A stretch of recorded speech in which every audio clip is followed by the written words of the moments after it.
Kalau misalkan vaksinasi sih bagus ya, kita diadakan vaksinasi, apalagi dengan program pemerintah ini kan ada vaksinasi gratis untuk lansia khususnya, yang memang lansia itu kan banyak sekali rentan sekali ya akan komorbid dan sebagainya, dan kita berharap dengan adanya vaksinasi ini merupakan suatu barrier pertahanan kita untuk terhindar dari virus COVID-19. Sebenarnya sih ya setuju aja, nggak masalah sih Mbak. Bakal menjadi suatu hal yang bagus juga, karena kan bisa berdampak baik juga untuk kesehatan kita pribadi, masyarakat, dan banyak hal. Vaksin COVID itu bagus ya untuk imun, untuk mengapa ya, untuk daya tahan tubuh untuk menghadapi COVID. Untuk vaksin itu memang harus dilakukan karena untuk memperkenalkan imunitas atau tentara tubuh kita kepada si coronavirus ini.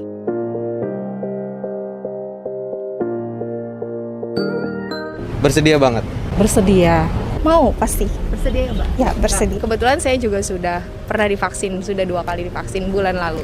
Bersedia Mbak, demi kesehatan keluarga sih intinya.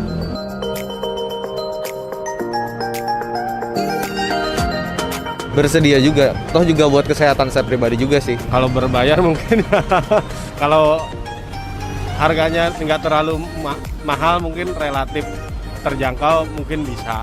Berbayar, janganlah, itu kan apanya pemerintah ya, program pemerintah ya maunya gratis. Tidak apa sih, karena memang itu kan sebagai pertahanan kita ya, jadi kalaupun memang bayar ya tidak apa.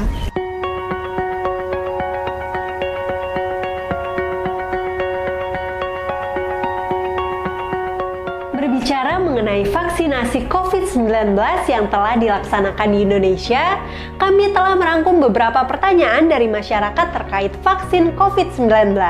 Berikut jawaban dari para dokter ahli yang tergabung dalam Ikatan Dokter Indonesia atau IDI.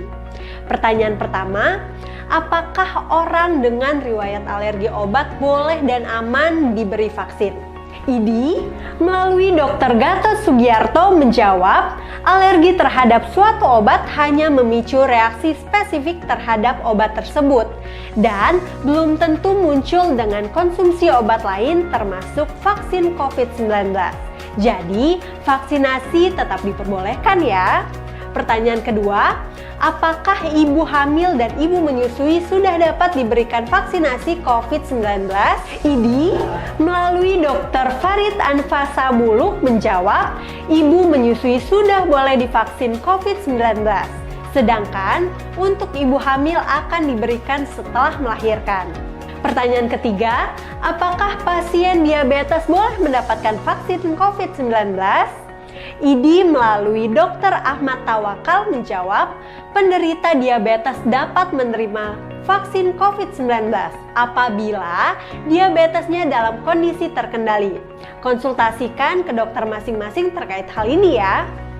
Pertanyaan keempat, apakah efek samping vaksin COVID-19 yang paling sering ditemukan? IDI melalui Dr. Erwanto Budi Winulyo menjawab, dapat terjadi reaksi lokal berupa nyeri, kemerahan, atau bengkak di tempat penyuntikan. Dapat juga terjadi reaksi sistemik seperti pegal, pusing, meriang, diare, mual, ataupun muntah.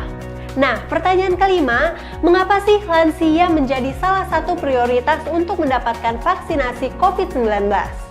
IDI melalui Dr. Nila Juwita Farid Anfasa Muluk menjawab, lansia lebih rentan terinfeksi COVID-19 dan bila terinfeksi mortalitasnya jauh lebih tinggi. Nah, pertanyaan keenam, mengapa sih bayi dan anak-anak tidak divaksin COVID-19? IDI melalui Dr. Aman B. Pulungan menjawab, bayi dan anak-anak perlu dilindungi. Namun, vaksin COVID-19 untuk anak masih menunggu hasil uji klinis. Sambil menunggu, ayo lengkapi imunisasi anak-anak kita sesuai rekomendasi. Pertanyaan ketujuh, berapa lama sih setelah vaksinasi COVID-19 terjadi pembentukan antibodi dan perlindungan terhadap virus? IDI melalui Dr. Amir Syafruddin menjawab, untuk vaksin Sinovac, antibodi protektif terbentuk dalam waktu minimal 14 hari setelah suntikan kedua. Pertanyaan ke-8, Kapan nih kekebalan tubuh akan terbentuk optimal pasca vaksinasi COVID-19? IDI melalui Dr. Sukamto Kusnu menjawab kekebalan spesifik terhadap penyakit COVID-19 akan terbentuk optimal di tubuh kita 2 minggu setelah vaksinasi lengkap dilakukan.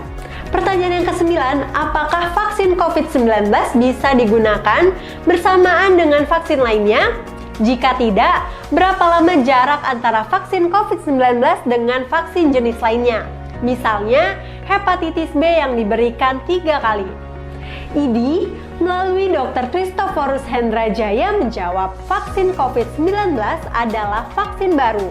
Sehingga, untuk menghindari hal yang tidak diinginkan disarankan untuk memberi jeda 1 bulan dari vaksin lainnya. Pertanyaan yang ke-10, dengan proses pembuatan vaksin COVID-19 yang dipercepat, apakah dijamin aman dan efektif?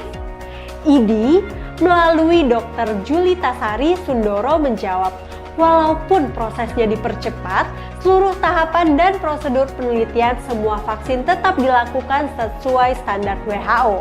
BPOM akan memberikan izin hanya bila terbukti aman dan efektif. Nah, pertanyaan ke-11, dapatkah kita hanya mendapatkan 1 dosis vaksin COVID-19 saja?